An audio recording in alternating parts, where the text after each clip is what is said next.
Everyone, कभी ऐसा हुआ है कि एक गाना आपने सुना, ओके गाना सुनने तक ठीक था, बट वो बार बार आपके माइंड में ना घूम रहा होता है, बज रहा होता है। चाहे आप टीवी देख रहे हो या फिर पढ़ाई कर रहे हो, और सॉरी पढ़ाई को साइड में हटा देते, या आप सोने जा रहे हो और या फिर कुछ भी कर रहे हो, वो गाना ना माइंड में आपके प्ले होते ही रहता है। तो इसे कहते हैं ईयरवॉर्म। और सरप्राइजिंगली रिसर्च कहती है 98% लोगों ने ना कभी ईयरवॉर्म फेस किया है। तो आज हम समझेंगे क्यों कुछ गाने हमारे माइंड में अटक जाते हैं, और क्या ये सिर्फ इरिटेशन है या एक actual psychological and biological process है। ठीक है, साइकोलॉजिस्ट कहते हैं ईयरवॉर्म्स को एक कॉग्निटिव, जैसे हमारे माइंड में ना खुजली हो रही है और माइंड है ना खुद ही को स्क्रैच कर रहा हो। जितना हम सोचेंगे ना, जितना हम बोलेंगे कि बस ये गाना दिमाग से निकल जाए ना, वो उतना ही बढ़ जाएगा, मतलब उसकी इंटेंसिटी और भी बढ़ जाएगी। ये कॉन्सेप्ट आयरॉनिक प्रोसेस थ्योरी से आता है, जिसमें जब हम किसी थॉट को अवॉइड करने की कोशिश करते हैं तो माइंड में ना वो चिपक जाता है। मतलब जब आप कॉन्शियसली सोच रहे हो मैं ये सॉन्ग नहीं सोचने वाली या फिर मैं ये चीज नहीं सोचने वाली, तब दिमाग ना हमारा चेक कर रहा होता है क्या मैं वो सोच रहा हूँ, क्या मैं नहीं सोच रहा हूँ, और इसी चक्कर में ना भाई साहब वो गाना एक्टिवेट हो जाता है। Wow, that's an interesting no. जब कोई सॉन्ग स्टक होता है ना तो हमारा जो ऑडिटरी कॉर्टेक्स है ना वो एक्टिवेट हो जाता है, इवन जब कोई रियल साउंड भी नहीं है।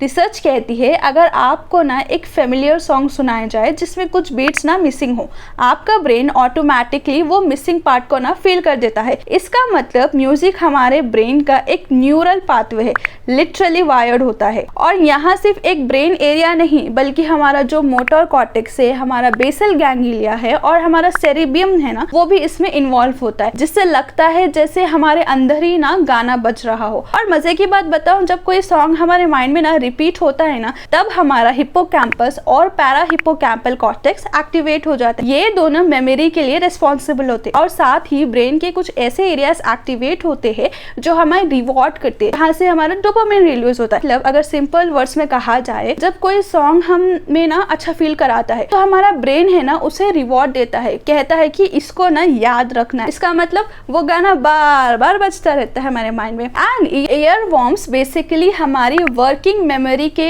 एक पार्ट को ना हाईजैक कर लेती है, जिसे हम कहते हैं फोनोलॉजिकल लूप। इसमें ना दो चीजें होती है।